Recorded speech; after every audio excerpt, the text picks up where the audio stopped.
All right, let's talk about student loans because something major just changed.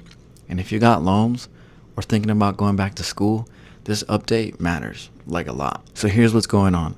Starting August 1st, interest will officially restart for 8 million people currently enrolled in the Save Repayment Plan. If that's you, listen up. The pause is over. Interest is coming back. And for most people, that means your balance is about to start growing again, even if you're making the minimum payment. Now, Save was the newest income-driven repayment plan rolled out as part of Biden's student loan overhaul. It promised lower payments, faster forgiveness, and for the last year, no interest accrual if you were making on-time payments. But that zero interest grace period, it's gone starting August 1st, which means that we're back to business as usual. And business as usual means that your debt is now growing while you sleep. Let's say you've got $30,000 in student loans, and your minimum payment might be $150 a month, depending on your income. But if your interest rate is 6.5%, that's nearly $2,000 a year in interest. So even if you pay monthly, your balance might barely budge. Now, multiply that across millions of people, many of whom are already behind in rent, groceries, credit card debt. This is a real blow. And it's not just about numbers, it's about momentum. Because when you see your balance going up instead of down, it makes you feel stuck and hopeless. Like, why even try? But here's the thing, if you act now, you might still have some options. Let's break it down. First, log into your account on studentaid.gov. Look at what repayment plan you're on. If it's Save, you'll want to see how your monthly payment compares to your interest rate. Then go to the loan simulator tool on the site. That tool shows you how much you'll pay over time on different repayment plans, including Pay, IBR, and the standard 10-year plan. If Save is costing you more interest now than it's saving you in monthly payments, you might want to switch, especially if you're not on track for loan forgiveness, because some of the other plans might give you lower total repayment even if the monthly amount is higher. This is where it gets personal. You have to look at your situation. Are you trying to pay off your loans fast? Are you banking on forgiveness after 20 years? Do you work in public service and qualify for PSLF? Or are you just trying to survive month to month? Each answer leads to a different strategy, and there's no one-size-fits-all solution anymore. Now, let's talk about the bigger change happening behind the scenes. Congress just passed a bill nicknamed the Big Beautiful Bill. And I know it sounds ridiculous, but what's inside is serious. Starting in 2027, new federal student loans will no longer offer unemployment or hardship deferments. Let me repeat that. If you take out a loan after July 1st, 2027, you will not be able to pause payments just because you lost your job or got sick or had a financial emergency. That's a massive change because for years, deferment or forbearance were the lifelines for people in crisis.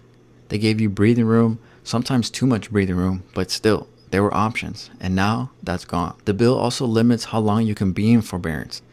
It used to be that you can get up to 12 months every 24 months. Now it's capped at 9. They're cutting off stacked deferments, meaning you can't just extend pause after pause for years at a time. Another change, there's now a lifetime borrowing limit for grad students and plus loan borrowers. The cap is now $257,500, which still sounds like a lot until you look at how much med school or law school actually costs.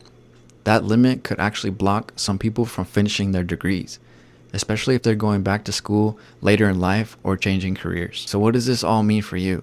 It means we're entering a new era of student loans, one with fewer safety nets, more rules, and way less forgiveness. If you're already in repayment, you still have a little bit of flexibility.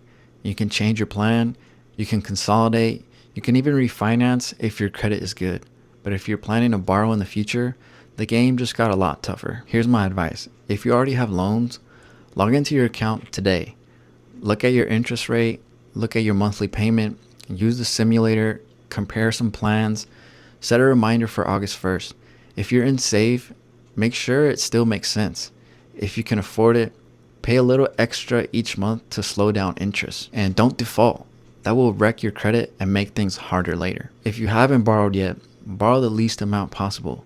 Seriously, even if it means working weekends or extending your degree, because these new rules mean once you're in deep, and getting out of it will be harder. And for everyone else who's already in this mess, know that you're not alone.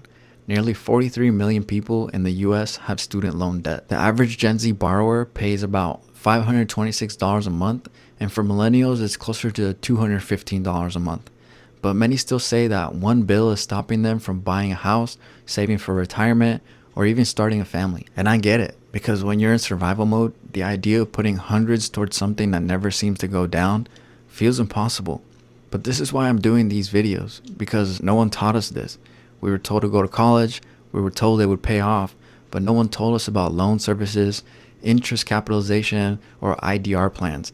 Nobody said, hey, read this fine print before you sign this $80,000 contract at 18 years old. So if you're feeling overwhelmed or behind or just pissed off, you're not crazy, you're waking up, and that's the first step. Look, there's no magic fix here, but what you can do is stay informed, stay consistent, and most importantly, advocate for yourself. Ask questions, get second opinions. Don't let a government website be the only voice in your ear. So here's your next step. Check your loan, rerun your numbers, and see where you stand. And if you need help, just ask. Not just from me, but from friends, from people online, from community organizers.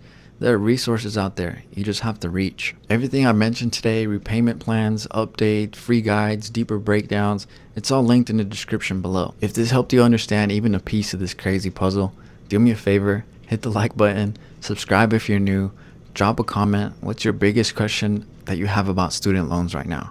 And that's it for today.